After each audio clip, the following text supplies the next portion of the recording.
दोस्तों, बिहार की राजनीति में बाहुबली नेताओं का अपना अलग प्रभाव रहा है और इनमें अनंत सिंह का नाम सबसे चर्चित और विवादास्पद रहा है।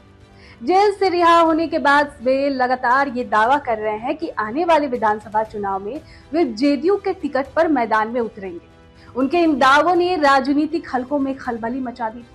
लेकिन सोमवार को जेडीयू के मुख्य प्रवक्ता नीरज कुमार ने जिस तरह का बयान दिया, उससे ये साफ संकेत मिल रहा है कि मामला इतना आसान नहीं। नीरज कुमार का कहना है कि अनंत सिंह के बयानों का कोई औचित्य नहीं है और ये सिर्फ सुर्खियों में बने रहने की कोशिश है। उन्होंने ये भी स्पष्ट किया कि पार्टी का टिकट देने का अधिकार केंद्रीय और राज्य नेतृत्व के पास है और अभी तक किसी एनडीए विधायक या मंत्री ने अपनी सीट को लेकर सार्वजनिक दावा नहीं किया है। अब सबसे बड़ा संकेत तब मिला जब उन्होंने कहा कि अगर किसी आपराधिक छवि वाले व्यक्ति को टिकट दिया गया तो वे प्रचार अभियान में शामिल नहीं होंगे। ये बयान न केवल अनंत सिंह पर सीधा हमला है, बल्कि ये पार्टी की छवि को लेकर उनकी गंभीर चिंता को भी दर्शाता है। देखिए, अनंत सिंह का राजनीतिक इतिहास भी नीरज कुमार की आशंकाओं को बल देता है। वे कभी आरजेडी, कभी निर्दलीय, कभी जेडीयू और कभी कांग्रेस के साथ नजर आए हैं।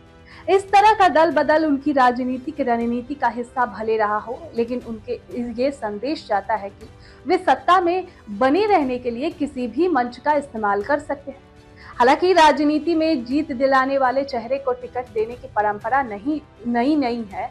कई बार पार्टियां चुनावी गणित के चलते आपराधिक छवि वाले नेताओं को भी मौका देती रही है। लेकिन अब सवाल ये है कि क्या मुख्यमंत्री नीतीश कुमार, जो सुशासन बाबू की छवि के लिए जाने जाते हैं, इस बार ऐसे किसी विवादित चेहरे को आगे बढ़ाने का जोखिम उठाएंगे? नीरज कुमार और अनंत सिंह का पुराना राजनीतिक संघर्ष भी इस बयान की तीव्रता को बढ़ा देता है। याद रहे कि नीरज कुमार खुद अनंत सिंह के खिलाफ विधानसभा चुनाव लड़ चुके हैं और उनके बीच का राजनीतिक और व्यक्तिगत मतभेद किसी से छिपा हुआ नहीं। ऐसे में ये बयान केवल पार्टी लाइन नहीं, बल्कि व्यक्तिगत राजनीतिक अनुभव का नतीजा भी हो सकता है। तो कुल मिलाकर अनंत सिंह के लिए जेडीयू से टिकट की राह आसान नहीं दिख रही।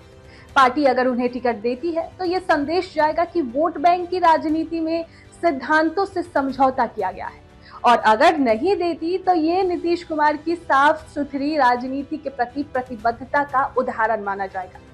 तो आने वाले दिनों में ये देखना दिलचस्प होगा कि जेडीयू सत्ता समीकरण और नैतिक राजनीति के बीच किस रास्ते का चुनाव करती है।